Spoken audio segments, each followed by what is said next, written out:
안녕하세요. 진경재입니다.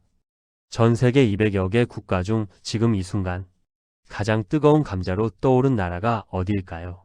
놀랍게도 그 답은 우리가 발을 딛고 서 있는 이곳 대한민국입니다. 2026년 포브스가 발표한 국가별 종합 국력 지수에서 한국이 역대 최고 순위인 6위에 이름을 올렸습니다.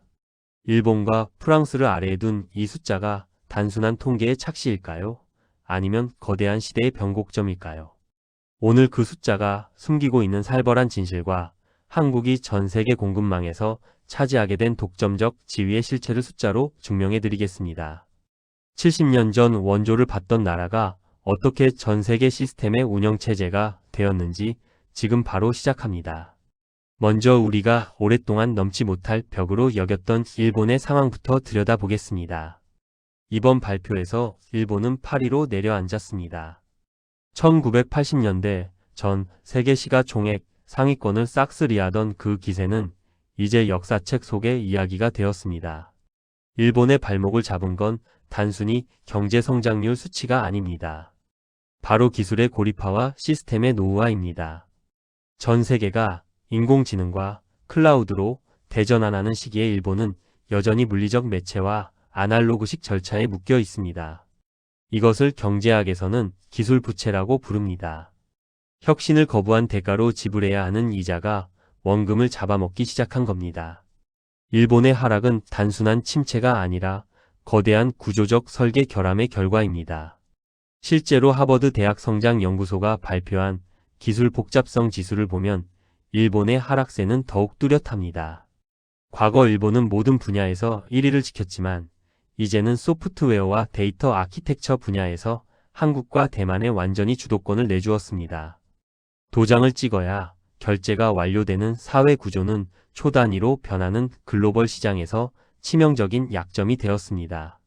일본이 자랑하던 제조 역량조차 이제는 디지털 전환에 실패하며 녹슬어가고 있습니다. 반면 한국은 세계에서 가장 빠른 의사결정 구조와 디지털 친화력을 바탕으로 일본이 비워둔 최첨단 시장의 빈틈을 무섭게 파고들었습니다. 이것이 6위와 8위의 운명을 가른 결정적 차이입니다. 우리는 여기서 잠시 시야를 넓혀 12위의 이스라엘에 주목해야 합니다.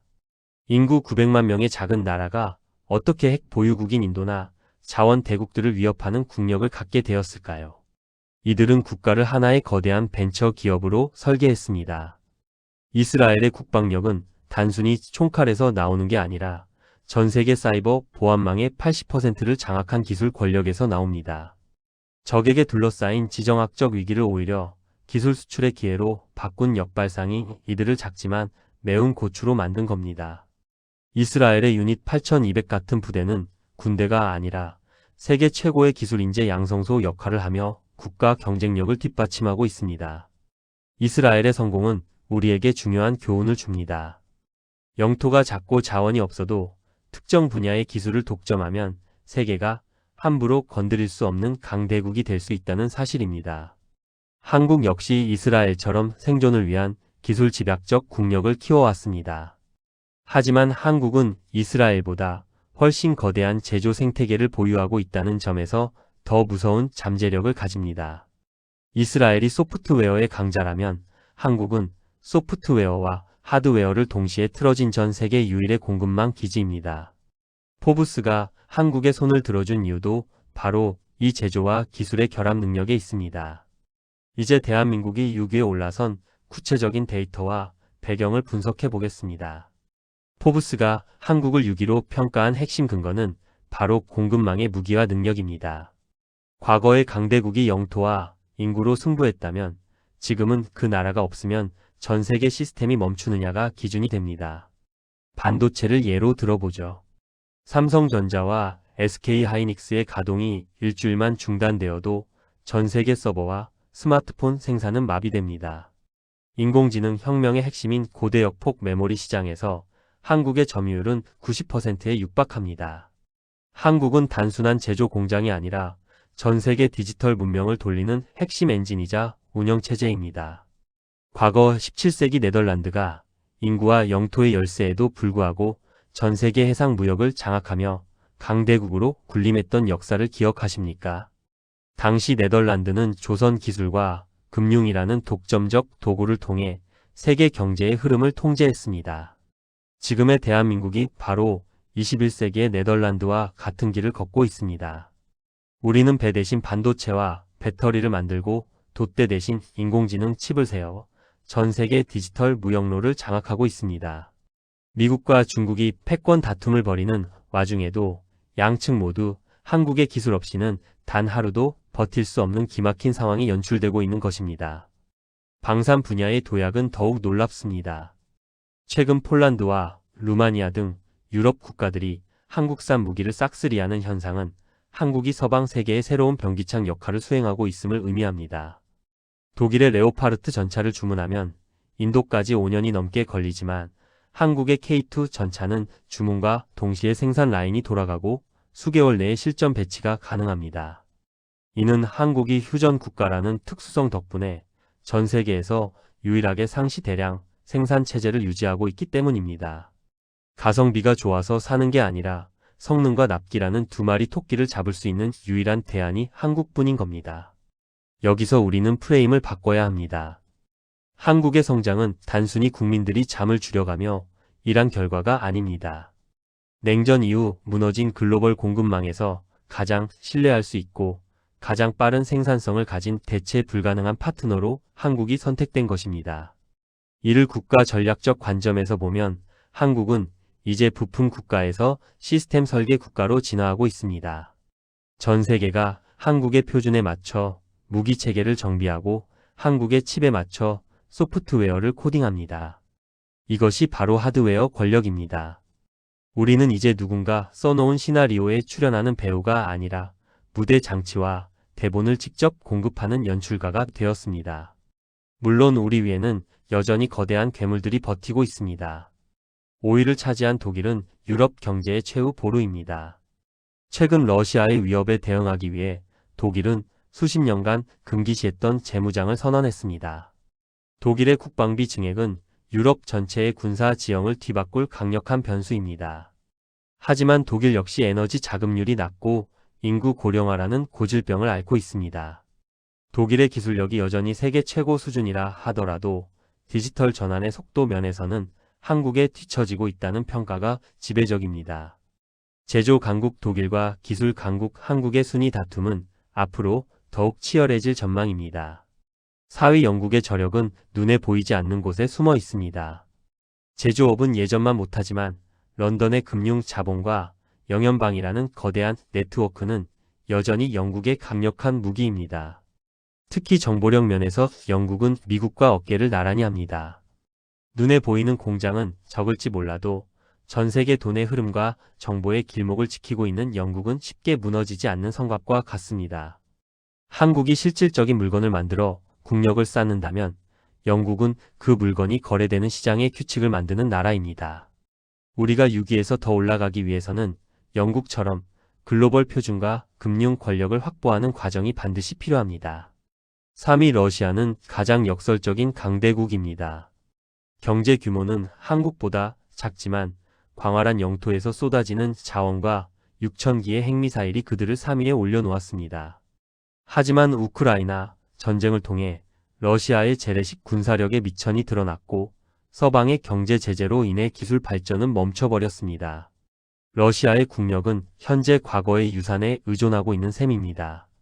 자원을 무기로 전 세계를 협박하고 있지만 에너지가 신재생과 원자력으로 재편될수록 러시아의 영향력은 서서히 줄어들 수밖에 없습니다.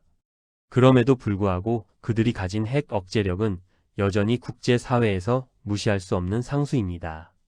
2위 중국은 지금 인생에서 가장 힘든 시험대에 올라 있습니다.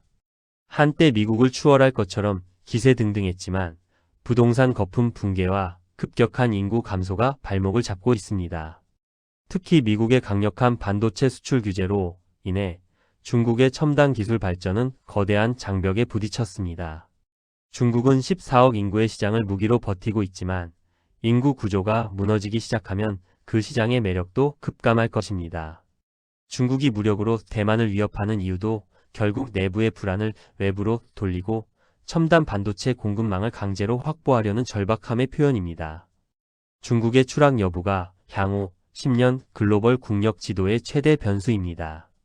개망의 1위 미국은 여전히 압도적입니다. 달러라는 기축 통화는 전 세계 경제의 혈액이고 미국의 군사력은 지구 전체를 사정권에 둡니다.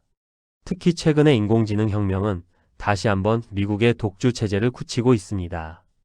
엔비디아와 오픈AI 같은 기업들이 만드는 새로운 세상의 문법은 모두 영어와 미국의 서버에서 나옵니다. 미국은 에너지 자급까지 실현하며 이제는 그 어떤 나라의 눈치도 보지 않는 완전체가 되었습니다. 우리가 6.25 오른 배경에는 미국이 구축한 새로운 동맹 공급망에 한국이 핵심 파트너로 편입된 효과가 큽니다. 미국과의 협력이 곧 우리의 국력이 되는 시대인 것입니다. 자, 이제 가장 중요한 질문을 던져야 합니다. 한국의 6위는 일시적인 고점일까요? 아니면 더 높은 곳을 향한 시작일까요? 전문가들 사이에서는 한국이 2030년 안에 G5를 넘어 G3까지 노려볼 수 있다는 파격적인 시나리오가 나오고 있습니다. 그 근거는 명확합니다. 인공지능과 로봇 그리고 에너지 대전환이라는 세 가지 거대한 물결이 만나는 지점에 한국이 서 있기 때문입니다. 일본은 디지털 대응이 늦었고 중국은 기술 봉쇄에 막혔으며 유럽은 에너지 위기에 허덕입니다. 반면 한국은 이 모든 분야에서 세계 최고 수준의 경쟁력을 동시에 보유한 거의 유일한 국가입니다. 하지만 우리에게는 저출산과 인구 소멸이라는 치명적인 시한폭탄이 작동하고 있습니다. 일할 사람이 사라지면 아무리 좋은 공장도 멈출 수밖에 없습니다. 이것이 한국이 마주한 유일하고도 가장 강력한 약점입니다. 포브스 역시 한국의 순위를 발표하며 이 인구 문제를 가장 큰 리스크로 지목했습니다. 우리가 6위를 유지하고 더 위로 올라가기 위해서는 노동력의 공백을 메울 수 있는 무인화 기술과 로봇 공학에서 압도적인 격차를 벌려야 합니다.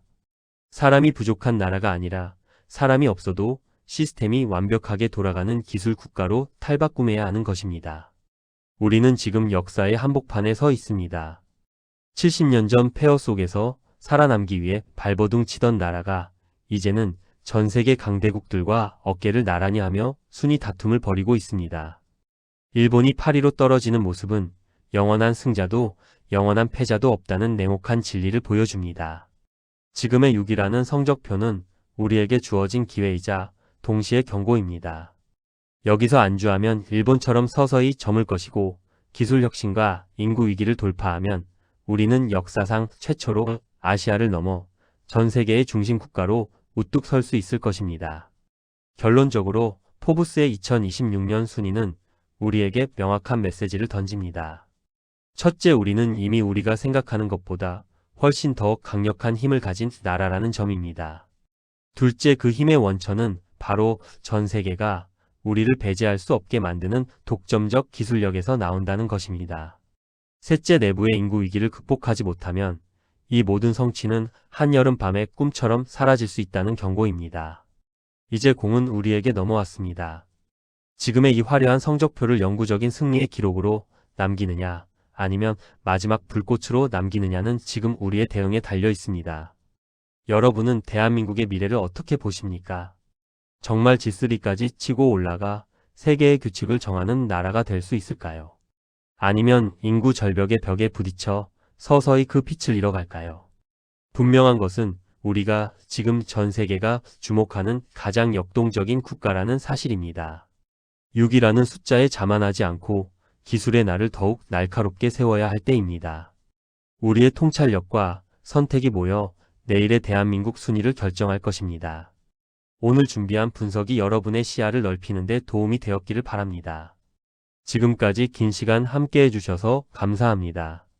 국가의 운명은 하늘이 정하는 것이 아니라 그 국가를 구성하는 사람들의 지혜가 결정합니다. 우리는 이미 불가능을 가능으로 바꾼 역사를 가지고 있습니다. 그 저력을 믿고 앞으로의 변화를 냉철하게 지켜봅시다. 오늘 영상이 유익했다면 구독과 좋아요로 응원 부탁드립니다.